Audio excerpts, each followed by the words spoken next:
Ahojte a vítajte pri dnešnom videu. Na toto nie ste pripravené. Ja sa cítim teraz ako v drogerke, pretože mi prišiel celý tento stojan ich nových keľových sprejov o značky Juicy Bomb. Ja tieto úplne zbožňujem. Minule sa mi podali uchmatnúť iba dva, to boli iné, ale toto sú úplne že iné.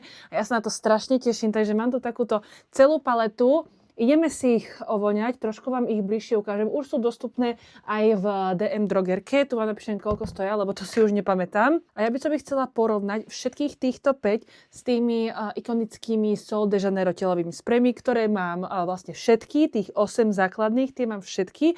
Takže chcem vám povedať, že ktoré sa na čo ceca podobá, hej, aby ste vedeli napríklad, keď máte radi Sol de Janeiro 62, tak aby ste vedeli, že ktorá z týchto 5 sa tomu najviac podobá. A keďže mi prišli všetky, tak sa ideme na to pozrieť. Akože to je obrovské. Určite si o to spravíme aj súťaž, nebojte, lebo netreba mi ich zase až toľko.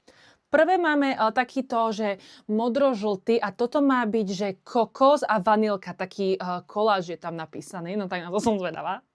Má to 100 ml, veľmi sa mi páči to balenie. Ja milujem všetky tieto veci od Juicy Bomb, lebo vždy prichádzajú s nejakým novým, aj s limitkami. Aj tie lesky na pery tak mali halloweensku, letnú, vianočnú, takže toto mám tiež veľmi rada.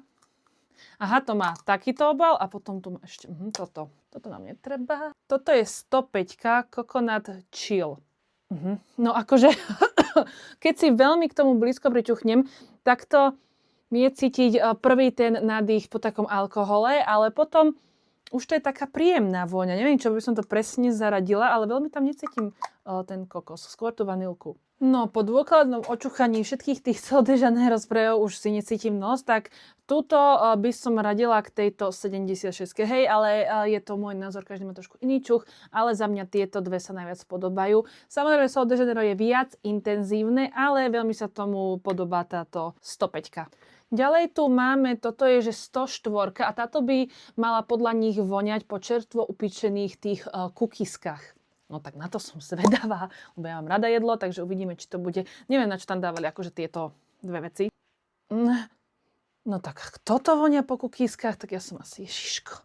Toto mi nevonia po kukiskách, ale viem presne, ja ani nemusím voňať to Sol de Janeiro, ja viem presne, ktorému sa to hodí a je to úplne táto 71, lebo zo všetkých tých Sol de Janeiro z tých 8, tak táto 71 mi najmenej vonia. Ja neviem, k čomu by som to prirovnala, napíšte mi, k čomu by ste to prirovnali vy, ak máte túto, ale mne táto 71 akože vôbec nevonia. Je to taká zvláštna vôňa, ani nie sladká, ani nie ťažká, ani nie citrusová. Ja neviem, k čomu by som to radila, ale toto sa veľmi, veľmi úplne rovnako podobá. Hej, 71 a táto 104. Máme tu 103 a táto by mala voňať po mafinách s čučorietkami. Hej, tak to píšu. Akože dobre dali tomu, že by sa to malo podobať. Toto, trošku mi to pripomína, viete, že vôňu na záchod a taký ten kúpeľňový vibe mi to dáva. Ale zase vonia to akože dobre, hej, dobre to vonia. Není mi z toho nejak, že zle. A úplne mi to pripomína túto 59.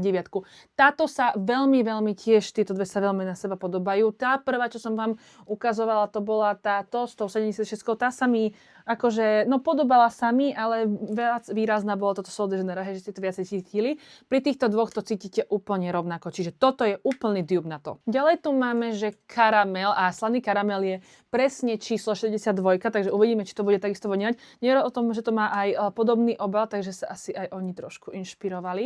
Toto je veľmi, veľmi výrazný slaný karamel, úplne ako keď si dáte cheesecake niekde v kaviarni a ovoniate k nemu, hej, že tam riadne cíti ten karamel. U tejto 62 tam veľmi, akože menej tam cítim ten karamel, hej.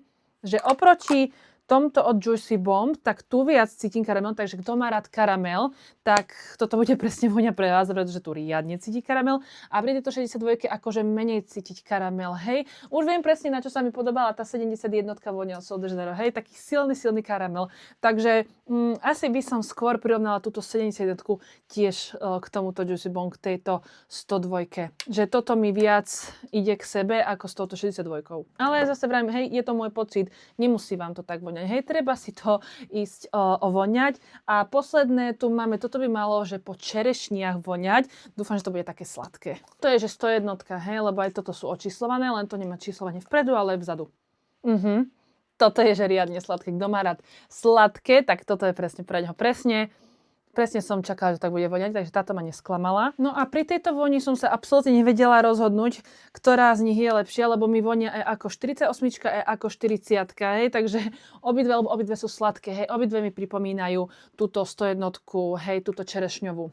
Ale akože fakt, tak je to veľmi podobné. A určite si o to spravíme súťaž, takže sledujte ma na mojom Instagrame a tam si spravíme súťaž o každú vlastne z týchto voní, je ich 5, takže všetkých 5 dám do jedného balíka a jednej zvlášť to pošlem a chcela by som to stihnúť ešte do Vianoc, aby ste si to mohli dať pod stromček. Momentálne majú 5 voní, viacej ich teraz ani nemajú. Mali by ste si trošku pohnúť do tých drogierky, ak to chcete, lebo pamätám si, keď vyšli tie predtým vône, to boli tieto dve, tiež nejaký karamel a toto je liči, tak boli veľmi rýchlo vypredané. Viem, že bolo viacej, ale do drogierky som ani nestihla ich zobrať, takže utekajte. Určite, keď ich ovoniate, tak mi dajte vedieť, ktorá sa vám na čo podobá, že možno máme trošku každá iný čuch a chcem sa trošku aj vám inšpirovať, hej, že ako vám toto všetko vonia, ale za mňa je toto úplne krásna Trend Edition, píšu, že to je to krásne, je to farebné, veľmi sa mi to síce nehodí na toto vianočné obdobie, nevadí, ale je to veľmi pekné. Takže ak chcete nejakú takú lacnejšiu verziu k tomu Sol de Janeiro,